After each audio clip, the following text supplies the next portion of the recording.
What's good, homies? Welcome back to the Drafts and Draughts podcast. I'm Joe, aka Sultan. No Dave today, yet again. So, a fourth straight solo pod for your boy. I changed up the intro a little bit. I think it's a little redundant to say welcome back twice. Um, but nonetheless, it's Tuesday, November 5th. And happy belated Halloween. I apologize. I didn't get a chance to rock a Halloween costume last week. So today I might be dressed as Captain America, which is fitting because it's also election day. So God bless America. Got my USA baseball hat, formerly made by my favorite lifestyle apparel brand, Baseball Swag. But yeah, we're halfway or a little more than halfway through the fantasy football season. We're going to be going through yet another edition of our positional re-rankings for this year. Today, I'm going to be taking you through the mid-season report on tight ends. And it's keep in mind this is using stats through week 8. So while there were some great games this past weekend for guys like Cade Otton and TJ Hawkinson had some stats and Kyle Pitts had a dud and whatever, all these stats are only through week 8.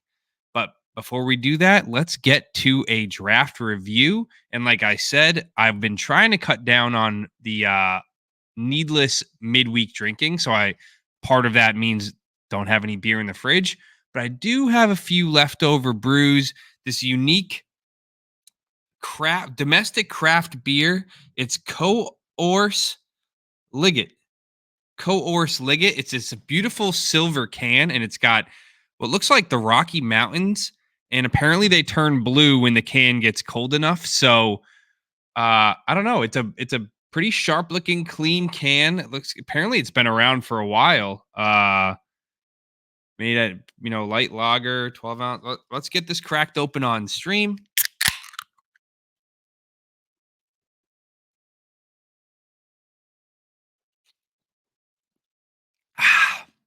Man, that is good. I mean, Treehouse or Coors. I don't know. Coors. Sorry if I'm mispronouncing it. They're both fantastic. On the scale of light beers, I got to give it a 5. But if we're going to benchmark it against Treehouse, I mean, it's a 2. Not quite the flavor profile I'm looking for. Certainly better than a lot of the other most popular beers out there. But let me give it a quick pour into my fancy schmancy glass to mouth Pokemon glass. I might need to get another beer before I finish the OTQ, but let's move on to the OTQ. Again, no Dave here today, so I can't really bounce this question off of, but I had this actually submitted to us in the comments on YouTube. What's one non-standard rule that you have in one of your leagues that you wish more leagues would adopt, or that maybe even might become a standard in fantasy football?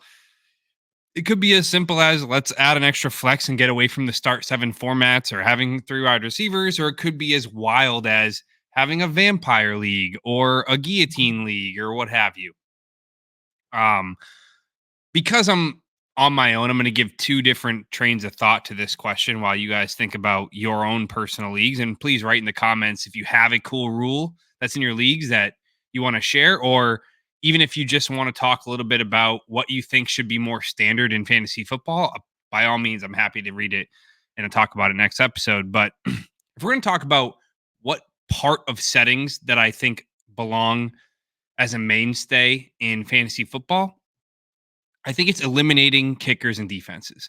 Now, stop you right there. I've talked ad nauseum about the strategic side of why kickers and defenses suck in a dynasty league. I'm not going to take you down that road. I'm not going to start talking about how annoying it is that they are so random and they don't belong in dynasty because it's a collection of players and kickers get cut by their NFL teams, and not going to go down that road about how useless they are. I think what I'm going to talk about is I actually did a redraft league this year where we don't have kickers and defenses. I did 2 of them actually. And one of them is with my office colleagues who were like very against it. And the reason I did it was because we were doing an in-person draft at my place. And I didn't really want everyone to feel like they had to stick around for 2 or 3 hours if we had a, you know, 16 round draft, a couple minutes per pick. It ends up turning into a long affair on a work night. And not everyone in our league lives close to Worcester, where I live. So I was like, let's get rid of kickers and defenses. 2 less rounds we have to draft. And there was a little pushback. But in the season, I've had multiple members of the league saying, hey, initially I didn't like it, but I'm not gonna lie, it is so much easier every week not having to worry about what defense am I gonna drop or pick up and stream against another defense and do any research on, oh man, are the Browns really a good defense, or do they just have they've had such an easy schedule, or like, are they even a bad defense? It's just been a product of Deshaun being like one less thing to worry about. Your defense goes on by. You don't have to drop the number one defense in the Niners to go pick up another defense or even waste a bench spot stashing them. It's just your headspace is clear. You can focus on the 4 major positions that we all want to decide our fantasy matchups. And if you have an elite tight end or QB or both, then you only have 2 positions you need to worry about on a weekly basis. Which running backs are emerging, which wide receivers are emerging. So I really hope kickers and defenses start becoming a mainstay in fantasy football in terms of having them excluded. Yes. Anyways, moving on to the next one. Not a settings related question, but something that I think is a unique part of a couple of my dynasty leagues that I think is fun is in one of my leagues we do, or both my home dynasty leagues, we do weekly chug videos, which means the person who scores the least amount of points for the week or is the least efficient at setting their lineup for the week has to chug a beer on video. And if you add content to your video, it's encouraged. I mean, you don't have to. You can send a quick 15-second chug video, and that's great. Or if you're Dan, it might take you, 2.5 minutes, but to each their own. I think from a technical standpoint, it helps encourage people to continue to be active, set their lineups appropriately, and try to avoid that weekly punishment. But also, it adds a fun element of personality to the league because we've had a number of managers dress up, add context, make a production out of it. And especially in a league where not all of the managers know each other, I think it helps the managers get to assign a face to a name, a face to a roster, a personality to a team. And I think it helps bring the league together and for some cohesion. So for those of you out there who are looking for a way to spice up your home leagues, whether that's a redraft or a dynasty, I think adding in a last place chug video. Sorry, I just had a flex on camera. A last place chug video or a weekly lowest score or whatever it is, I think is the way to go. But with that being said, let's dive into the tight end rankings video. So before we do, again, like I did for quarterbacks, running backs, and wide receivers, I'm gonna get into an intro to how I like to think about tight end rankings. And as always, these are just my rankings. I'm just an idiot like every other content creator out there. Nobody knows the answer. So anybody out there who's saying you have to have this guy above this guy or this guy is worth way more than that guy is like they're fucking clueless. They know just as little as I do. So just keep that in mind. Again, a reminder, all stats and points per game references I make are through week 8 and not week 9. And also, if there are any weird circumstances where a player got injured in the first quarter, was a scratch, had some sort of anomalistic outlier in their stats, I try to remove it. I can't remember all of them. I don't own every player, so I don't know everyone who misses games. But I try to keep that in mind when I'm doing these points per game stats because I think that's really important to.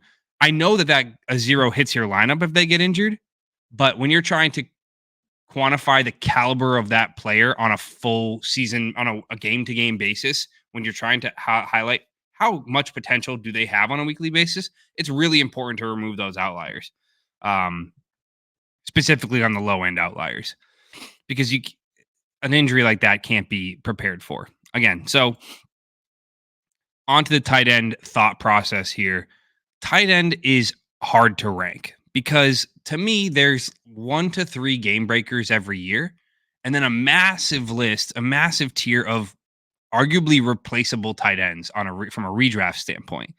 And if I can't get one of those top 2 or 3 tight ends, if I'm not getting your 2020 Kelsey or your 2021 Mark Andrews or your 20s, 15 Gronk and whoever, I don't really want to invest in tight end. I'm happy to stream matchups, navigate the waiver wire, hope I hit on last year's Sam Laporta or this year's Cade Otton or whoever that breakout tight end is that emerges due to skill level, new quarterback, injury, what have you. Um, and I use air quotes when I'm saying this because I do want a top 12-ish tight end in Dynasty, but to me, the top 4 through call it 15 are borderline replaceable versions of each other, and most of them are going to be TD touchdown dependent. Um, Now, when it comes to evaluating the quality of every tight end, I think it's similar to QB in a sense that the production window is a lot longer for tight ends who tend to play into at least their mid to late 30s if they're elite, um, and they also tend to take longer to break out. Just like I guess today's day and age of quarterbacks is a little different, but formerly most quarterbacks were drafted and sat behind a veteran quarterback. I mean, look at Brady, look at uh Drew Brees, look at Aaron Rodgers, look at you know Jordan Love, look at Patrick Mahomes. I mean, there's very few cases where you have like Robert Griffin came right into the league and was productive right away. Andrew Luck, I think, was productive right away. Peyton Manning wasn't very good his rookie year. Jared Goff was absolutely terrible his rookie year. You've the Stroud types are the anomaly, not the rule. Uh, so I think it's very similar for tight ends where you have cheat TE tight end trajectories look a lot more like, Trey McBride in year 2 or David Njoku in year 6 or Mark Andrews in year 3 or Travis Kelsey in year 2. And it's like very, I guess we might get so influenced by, Brock Bowers this year and Sam Laporta last year and Kyle Pitts in 2021. But typically they take longer to break out, but they also have a much longer peak prime fantasy scoring shelf, whereas like wide receiver might be 23 to 28 and running back might be 21 to 25. But tight end, your elite production window could be 24 to 35. But so youth isn't as important with this position. And given the unreliability of draft capital, it makes it really hard to look at early drafted tight ends and say, these are guys I want to put stock into. Because, I mean, look at the example of like that you've probably heard 1,000 times Mark Andrews versus Hayden Hurst. Hurst was drafted in the first, Andrews was drafted in like the third or fourth. Gronk was drafted in the fourth. Ferguson was drafted in the fifth. Travis Kelsey was drafted late. You know, Tucker Kraft versus Luke Musgrave. Kraft was drafted in the third. Musgrave was drafted in the second. I don't think draft capital matters as much, so I'm not going to look into which guys were early picks versus late picks because for every TJ Hawkinson drafted in the first who's a star, you have another one who's not as good, and I can't think of any. The last thing I want you to keep in mind is that the old adage, that you always hear about the path to being an elite fantasy tight end is you must have a path to being a top 2 target earner on your team to even be in consideration. So in going through this list and when you look at them in order, you're going to notice a trend that most of these guys that are on this list either are that right now or have a path to it. And guys that are further down the list may have that opportunity for that could be going away. Or you're starting to see other competition added to their tight end rooms. And you might disagree and say, wow, this guy's tight end, whatever on the season. And why is he so low? And it's like, well, there are circumstances, I think, that are causing that. And I think that with that, I might actually move a guy I have here down a tier just because I think that's where he belongs.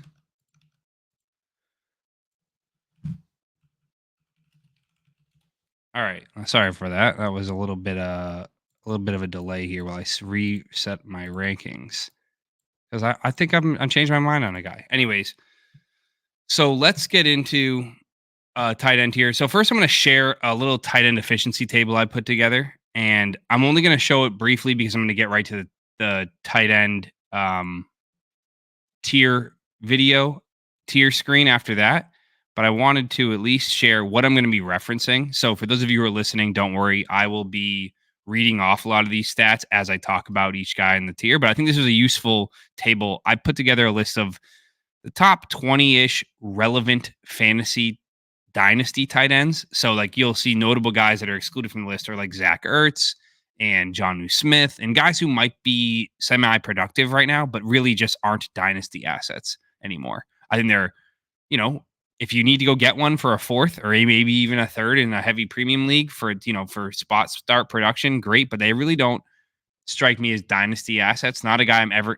If you're not on this list right now, I'm not personally paying more than a fourth for them, or maybe a pair of fourths.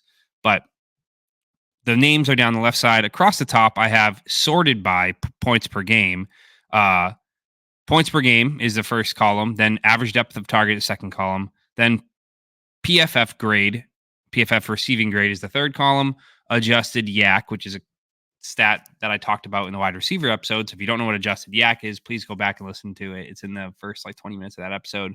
Next is yards per route run, then targets per route run, then team market share, first downs per route run, their wide rate, how often they line up wide, and then as opposed to in the slot or in line, and then their age. And then each column has a color scale to kind of help paint a picture for you visually. Like you can probably scan this list and see which guys have predominantly green across the board, which ones have red across the board. And I think the most interesting ones have a combination of both green and red, meaning they do some things well and other things not well, which I think that gives you an opportunity to say, is this guy have room for improvement or is he inefficient? Too efficient, it's unsustainable, or maybe not efficient enough despite his points per game placement. I think they're all good conversation points. But with that being said, now I'm going to stop sharing that and I'm going to start sharing the tier list. So I've already named the tier list. We have so I can fill the screen. We have the first tier is called Him. The next tier is called Him Junior. The third tier is Wannabe Hymns. Fourth tier is Ew. And the fifth tier is Bad. I don't even know if I have anyone in the fifth tier ranked here. So I think I only have 4-ish tiers. Bad is like a stretch. I'm going to call these young.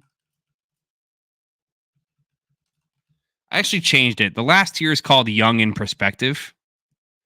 And it's really not ew. They're all useful tight ends, but they're just not guys I really want to go pony up and spend up for, given what their ticket price might say. But let's move into it. The first guy in my elite tier here is Brock Bowers. He's the only one standalone. He's 21.8 years old. He's scoring at an unprecedented clip. He's got a 14.0 points per game as a rookie. Again, also all these stats are solely receiving fantasy production. So I know Trey McBride has a fumble return touchdown and a rushing touchdown. And if any of these guys have anything quirky like that, it's not going to make its way into the stats. Don't crucify me for that. So again, Brock Bowers, number one in my tier here, 14.0 points per game, on pace right now to break Puka Nakua's rookie reception record as a tight end. That is unfucking believable. And he may be losing his hairline, but he's certainly not losing your fantasy matchups. He is an actual savage. And he's the type of guy that I would want in a tight end premium. I'd be willing to pony up and build my franchise around. And at this point, he's worth 2 firsts. In a heavy premium or a 2 tight end league, you can argue he's worth more than every other player in the league. At only 21 years old, he's far and away the youngest guy on this list by at least 2 years. The next closest to him in age is Sam Laporta at 23.9, and Theo Johnson at 23.8. Well, I do. I guess Ben Sinnott and Jatavian Sanders are closer to him in age, but they really haven't done shit to be warranted being on this list. So at the efficiency table, looking at the efficiency table, he's got an 88 PFF grade, which is second in the league, a 2.21 yards per route run, which is third, a 26.4% target per route run, a 10.7 first down per route run. That's third, first, and second in all those categories. And he's doing all of this with the combination of Aiden O'Connell, Gardner Minshew, and Desmond Ritter. The Raiders have to get a QB upgrade in this year's upcoming draft. They just gave away their only wide receiver competition in Davante Adams. The sky is the fucking limit. They have so many things to address besides adding any more competition in the passing game. I think there's really not much to say. I have a wide receiver prospect model, and when I plugged in all of Brock Bowers' metrics, he ended up being spit out as second in the rankings. I'm going to have to refine it this offseason because last year it was really just I assigned arbitrary, I guess, values to stats that I thought were important without actually proving their statistical significance. So I'm going to refine it in the offseason. But Bowers coming out second in the model was kind of crazy. But tight ends tend to have a lot more separation and yak than other position groups because of their lower A dot routes. They end up having a little bit more yak. I hadn't invented this adjusted yak category yet, so I didn't have a way to kind of scale back the yak for his A dot. Anyways, enough said about Brock Bowers. He's number one overall. The next guy the only guy in the next tier called him Junior is Trey McBride. You could make an argument that him and Bowers belong in the same tier. And to that, I'd say, yes, they basically have identical metrics across the board, with the only difference being Trey McBride is a full 3 years older than Brock Bowers with a much bigger target threat in Marvin Harrison on his team. With a quarterback who is regarded as supposedly good. So his QB situation could only get worse if things with Kyler don't work out. But he's currently averaging 12.5 points per game. Looking at his efficiency stats, he's got an 81 PFF grade, which is third on this list, and the only other tight end, one of only 3 tight ends to be over 80 PFF grade. He's got a 2.14 yards per route run, which is fourth, and one of only 4 tight ends to have a yards per route run over 2. He's got a 22% team market share, which is tied with Bowers for number 1. And keep in mind, McBride left in the middle of a game, so his target market share is actually probably should be higher had he finished that game. He's got a 25.0 target per route run, which is third on this list, and he's got a 10.1% first down per route run, also one of only 3 tight ends to have at least a 10% first down per route run. He's just a monster at everything. He's got a 7.8 yard A dot, so he's getting downfield targets. And he might be the most complete tight end in the league, save for George Kittle. He's athletic, fast, good hands, good yak. He's an excellent blocker. He's played on the 3rd most run plays in the league this year.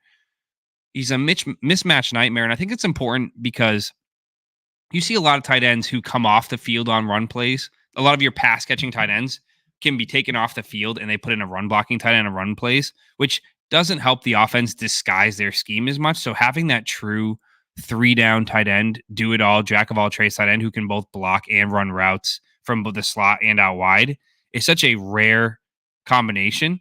Granted, McBride has been outside at a 6.7% of the time, so he's actually one of the lowest ones on this list. Brock Bowers outside 20% of the time, which is crazy, which is like 4th or 5th on the list. McBride's on a run first team and he's still commanding unbelievable volume. He's the only one in this tier. But yeah, let's move on to the next tier. It's called Wannabe Hymns. And this is where it gets interesting. I have 6 guys in this tier. You can make the case for 6 more who are in the next tier, but I wanted to kind of break it up to make it a little easier to talk about. So I have Sam Laporta is my tight end 3. I have Dalton Kincaid is my tight end 4. Where are you? Dalton Kincaid. I have Kyle Pitts is my tight end 5. I have Tucker Kraft as my tight end 6. I got TJ Hawkinson as my tight end 7 and Jake Ferguson as my tight end 8.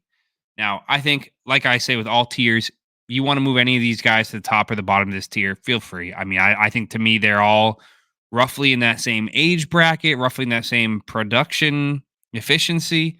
I don't think you should have to add anything to any of them to get somebody else. And that being said, if somebody's willing to add to any of them to get another one, I think you do it. If someone's willing to give you Tucker Kraft in a second for Kincaid, I think you do it. If someone's willing to give you, Sam Laporta in a second for Kyle Pitts, I think you do it. I think if someone's willing to give you, TJ Hawkinson in a first for any of these guys on this list, those are the types of deals you got to be willing to make. I think you don't have to do it, but you should be willing to consider. But so let's talk about Sam Laporta. He's second to last on the list in points per game. And if we remove Jatavian Sanders, who's been kind of a part-time player to start, he's dead last among all of these relevant tight ends in fantasy points per game at 8.5. So far it doesn't look good. He's at a 1.62 yards per route run, which is middle of the pack. He's at a 12.5% target per route run, which is dead last among all of these tight ends, including Jatavian Sanders. He's got a 10.7% team market share, second to last, only ahead of Jatavian Sanders. But I'm still not willing to move him down. We saw what he's capable of doing. And as I've said notoriously with other rankings, the quarterbacks, running backs, and wide receivers, I'm not willing to move anyone who's done it or is a fantastic prospect dramatically down after a 7 or 8 game sample size, which could be influenced by any number of oddities in the first half of the year. Now, granted, it's a big enough sample size to glean some conclusions, but I'm not willing to move him down. He's got a 7. There are a few reasons to be optimistic for Sam Laporta. He's got a 75 PFF grade, which is tied for 4th with like 7 other tight ends. All of them are in this tier. And he's got a 5.0 adjusted yak, which is near the top of the pack of tight ends, only trailing Pitts and Likely. And the adjusted yak stat is telling me, 1, he's getting open when he's targeted and he's earning the target. And 2, he's doing things with the ball after the catch, which is showcasing his speed and athleticism. And so, hold on. As I mentioned last episode with Amon-Ra St. Brown, I think he's a victim of a few things that are killing his fantasy production right now. 1, the Lions' run game is unstoppable. Their run blocking is fierce. Dan Campbell is a dog. They can beat you with 2 of the most prolific running backs in the league. And their special teams has been outstanding. They had a game recently where they had 200 plus return yards, meaning Goff and the run game only needed to convert 1 or 2 first downs, and then they were in the end zone or they were kicking a field goal. And it just means there's not a lot of room for these open space chunk plays and for the underneath passes to be open because of downfield guys like Jameson Williams stretching the defense. If anything, it just forces them to score as quick as possible. This efficiency has led to lower pass volume game scripts, and these big blowouts that they've had also are yielding fewer pass attempts overall. JMO and Gibbs have had multiple 40-plus yard plays, which are just leaving less of the pie for everyone else. And I just think that I'm not willing to change my priors on someone just due to a 7 or 8 game stretch. Yes, of course, when someone's getting all the opportunity and there's a ton of opportunity, if the Lions are throwing it 52 times a game and Sam Laporta was still only getting 4 or 5 targets, yes, I'd be slamming the alarm button with both hands. It may be my cock too. But there's always some reasons in some circumstances that might dictate why these players aren't performing, whether it's injuries to them, QB injuries, or the aforementioned Lions team deficiency, and I'm not willing to move him down. So Sam Laporta is going to stay at my tight end 3. You can move him down if you want. Next one I want to talk about here is, let's talk about Dalton Kincaid. Again, I might get a little long-winded. I might just clean this up a little bit. But he's got 8.8 fantasy points per game, which is the bottom third of tight ends right now. But there are a few reasons to be excited. He's got a 1.6 yards per route run, which is middle of the pack, a 23.8 target per route run, which is 5th. Which is surprising, which tells me he's just not on the field as much as I think he should be. Especially because we saw him at the beginning of this year as being not only a top two pass catcher on this team and target earner, but potentially the number one. So to see him clearly splitting time with Dawson Knox is kind of crazy to me. He's got a 19% market share, which is fifth in the league. So again, 75 PFF grade, which is middle of the pack, and a 5.6 adjusted yak, which only trails Kyle Pitts and Isaiah Likely, and it's just a hair ahead of Sam Laporta. Now, the reasons to be worried are, I mentioned that he's splitting time with Knox, and he had an 8-game window here to emerge as number one option on this team when there was nobody else that warranted commanding targets. It was Khalil Shakir, Keon Coleman, and, who's the dude that walks around barefoot and eats with his hands? Fucking caveman. Mac Hollins. But he's still someone that's young enough to bet on, and the Bills offense will be so good so that in a position like tight end that is touchdown dependent, there will be plenty of touchdown opportunity for Dalton Kincaid. He's a guy I'm not entirely fading yet. Next is Kyle Pitts. He's averaging 11 points per game. And I'm wondering, are we finally seeing that Kyle Pitts breakout number 2 that we were build to see after his 1,000-yard rookie campaign? He has some fairly mediocre efficiency stats. I mean, he's got a 1.8 yards per route run, which would be like 6th on this list, I believe.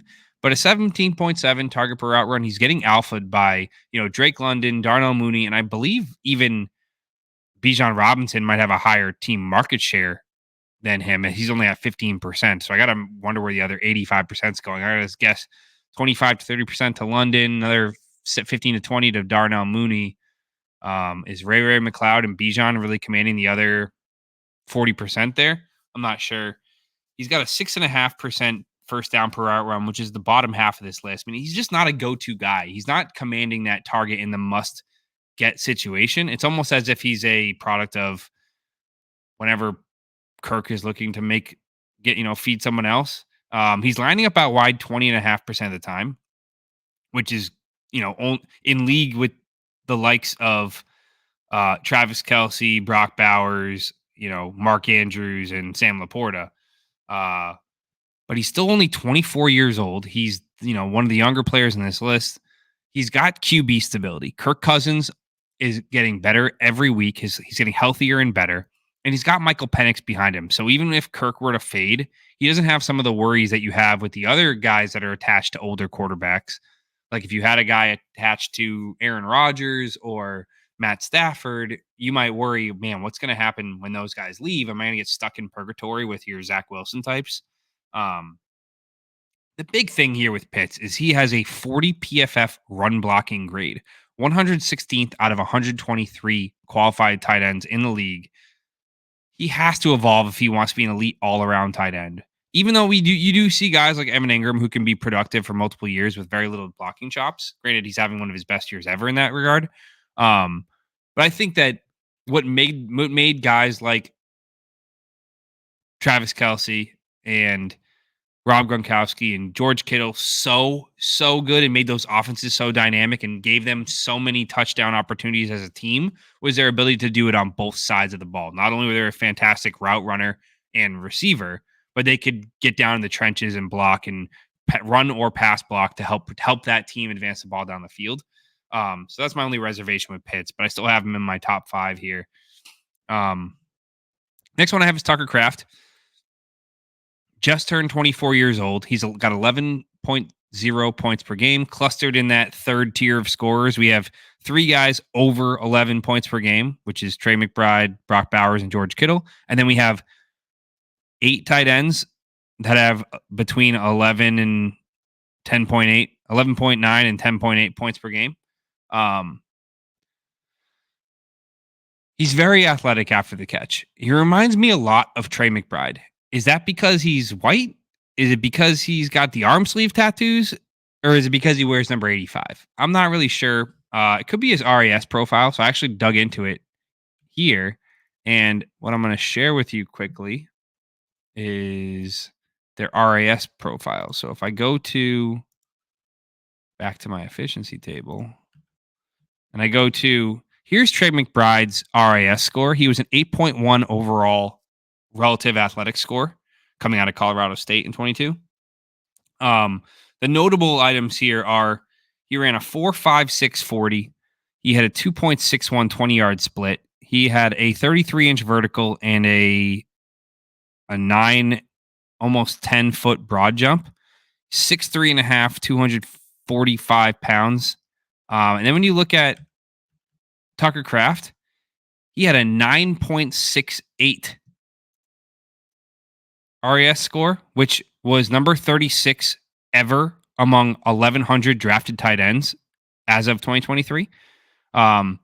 He had a 4.69 40, which is not quite as fast as McBride's 4.56, but pretty close. 2.71 20-yard split, close to the 2.61 of McBride. 34-inch vertical and a 10-foot broad jump, which are almost identical but slightly ahead of McBride. Again, 6'5", 250. He's basically a more explosive but less juice Trey McBride. And they look very similar on the field when they have the ball after the catch. Now, what I wanted to highlight is that he's got some unspectacular efficiency metrics. So if I go back to my tight end tiers here, he's got a 1.6 yards per route run, as you've probably heard that mentioned multiple times, middle of the pack. He's got a 13.9% target per route run, which is bottom 3 on the list, and a 12.5% team market share, which is also bottom 3, along with his PFF grade being 65, bottom 3. They're all things to keep in mind. I don't think any of them are a death sentence because we've seen other guys on this list that I think are fantastic, having similar metrics like Trey McBride, like, Mark Andrews, like Kyle Pitts, but there are reasons to be concerned. He's on an offense that's led by Jordan Love, who seems to love, no pun intended, loves spreading the ball around. Nobody on this team is commanding a 20+% team market share. So maybe as the season goes along or as their careers progress, Jordan Love will start funneling down that target tree, that target room down to, instead of it being Reed and Watson and Dubes and Bo Melton and Dontavian Wicks and Musgrave and Kraft, maybe it'll just be Reed, Dobbs, Watson, and Kraft. Like, that would be better for all of the parties and probably better for the Packers offense down the stretch to just have guys getting regular looks and get to the flow of the game rather than having these rotating, personnel packages. Tough to be a top 2 target getter on a team that doesn't even have a top target getter in the first place. So, but I still have him in my top 6 because he's still 24 years old and he's shown that he has that elite upside. But yeah, let's move on to my next guy here. I have is TJ Hawkinson. He's 27 years old. It's not going to take much for me to move him up the list. I have him at tight end 7 already. He was tight end 4 last year and tight end 2 the year before, ever since he's been traded to the Vikings. He had a 14.6 points per game last year, which would be second on the 2024 season. And the only reasons to really be concerned about his profile is he's the second oldest tight end on the list, only younger than George Kittle, who's 31. I guess Andrews and Engram and Kelsey are all older too, but they're in a different tier. He's coming off the ACL injury. I need to see him look effective because look how long it took Kyle Pitts to be effective again. He tore his ACL in the 2022 season, and the entire 2023 season was essentially a wash for him. He never really got it going. He looked sluggish. He couldn't turn left. Ooh, I couldn't turn left. And he steps into an offense that's been okay with Darnold. And I'm not convinced that Sam Darnold can support 2 pass catchers. And we know that JJ is always going to be the number 1 pass target earner on that team, Justin Jefferson. Not to mention Darnold may be gone, and we don't really know what JJ McCarthy is yet. So to be leaning on TJ Hawkinson as a dynasty asset is a little risky, in my opinion. The last one I have here is Jake Ferguson. He's not a wildly efficient tight end, nor was he a great tight end prospect a few years ago. He was tight end 8 last year. He's got a 9.6 points per game this season, which is below that top 10-ish that I had mentioned earlier. He's the bottom. He is in the bottom half of every single metric except for target per route run at 21%. And he's got a PFF grade in the 50s, which is brutal. The only person who has a lower PFF grade than him is Jatavian Sanders. So not the death knell, but he's still young. He's attached to Dak, who is unfortunately just went on IR. Given the way the season, given the way the Cowboy season has gone, I would not be surprised to see Dallas go out and get another good pass catcher at the draft on the first 2 days next year to kind of pair with CeeDee Lamb and relegate Ferguson to being the third option.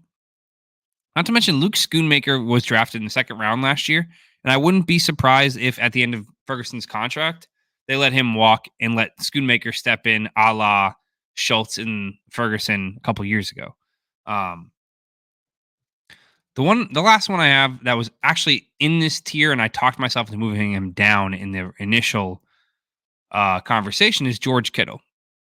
And I can put him on the list right now. I have him at ew-ish, the first one in this tier, but maybe I'm just gonna change. Not ewish is wrong, but older and unsexy. Because we all want sexy tight ends, not these unsexy ones. Again, 31 years old. He's an absolute monster. He's got 18 points per game on the season, which is far and away the number one tight end. But I believe a lot of that is on the back of tight end variance, which he has 6 tight ends, which is number one in the league right now. I mean, 6 tight ends, 6 touchdowns. He's top 3 in every category. PFF grade of 90 is absurd for a tight end. Number one in the class. His ADOT is 8.8, which is number 3. Yards per route run, 2.49, number 1. Target per route run is 24%, which is number 4. First down per route run is 11.9%, which is number 1. Middle of the pack on adjusted yak. He's a complete 3-down tight end, but the big worry, which I mentioned in the beginning, is that he's doing all this with a Christian McCaffrey injury, Brandon Ayuk injury, and Deebo Samuel having missed multiple games, which is basically guaranteeing he's a top 2 option every single week for this offense. I don't think we can guarantee that he is going to retain that role, especially with Christian McCaffrey coming back next week, Deebo Samuel coming back next week, Brandon Ayuk coming back next year. Whatever other wide receivers, if Ricky Pearsall emerges, it makes me think that despite the fact that he's been this monstrously efficient and the tight end production window is so much longer, I'm still not buying all of these. His target per route run and market share are going to come down. First down per route run is going to come down, which first down per route run doesn't matter for fantasy points, but doesn't matter for predicting future targets. Because if you convert first downs, you become a go-to guy. So that's the only reason why you can put him in this tier if you want. I'll put him in the Wannabe hymns, So my top, 10 tight ends now are Brock Bowers, number 1, in a tier of his own. Trey McBride, number 2, in a tier of his own. 3 through 9 are Sam Laporta at 3, Dalton Kincaid at 4, Kyle Pitts at 5, Tucker Kraft at 6, TJ Hawkinson at 7, Jake Ferguson at 8, and George Kittle at 9. Now, the rest of these guys, I don't have a lot to say about them. I'm just going to put them on here and kind of just say a little blurb. Again, these are through week 8. So I had Mark Andrews at 10. I had Evan Engram at 11. I had Travis Kelce at 12.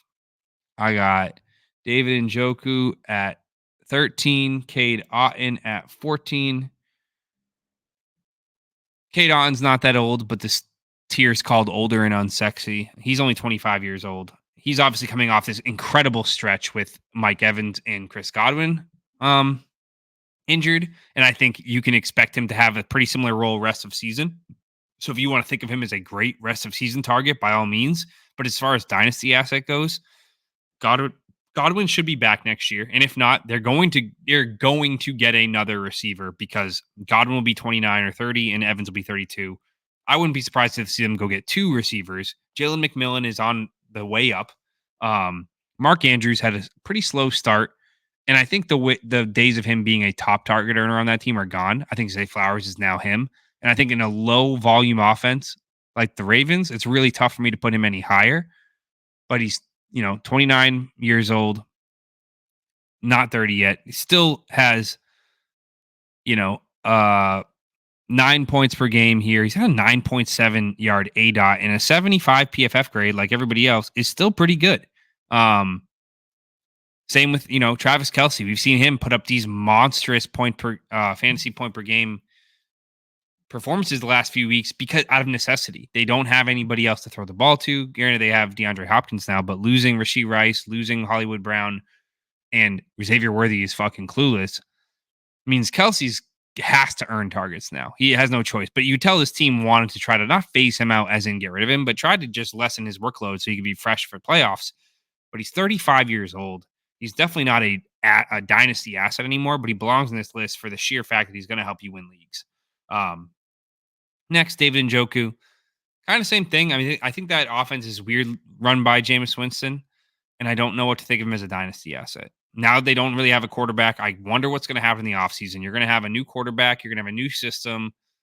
Are they going to bring in another receiver? Are they going to rely on just Judy, Tillman, and Elijah Moore?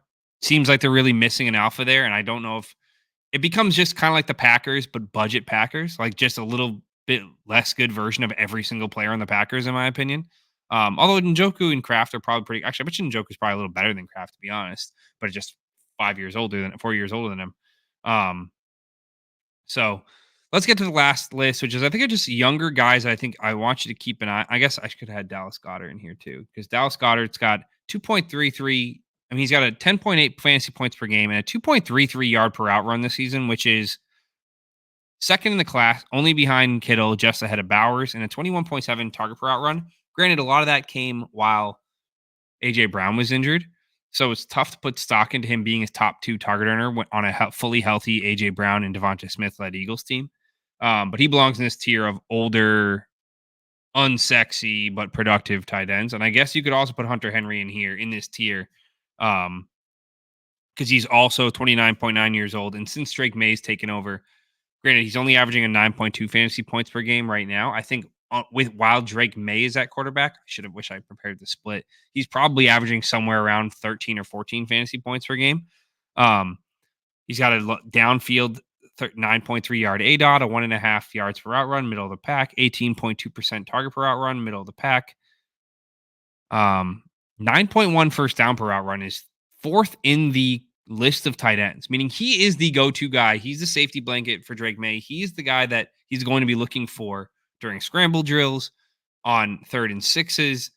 You can count on him to get targets, and he fits the criteria of this older and unsexy tight ends, which now leaves me with the last tier here, which is my tight ends 16 through 21, which, again, in no real order. I have no qualms about anyone putting anybody ahead or behind any of these guys. I had Pat Freiermuth, Cole Kmet,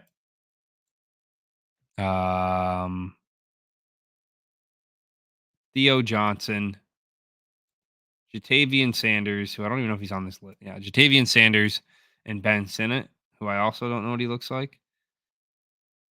Is that Ben Sinnott? That's Eric All. I don't know. Let's call this guy Ben Sinnott. I don't know who that is. I don't have anything prepared for these guys. They're just all, Freiermuth's 26.1 years old. Komet's 25.7. Theo Johnson's 23.8 years old. Jatavian Sanders is 21.7 years old.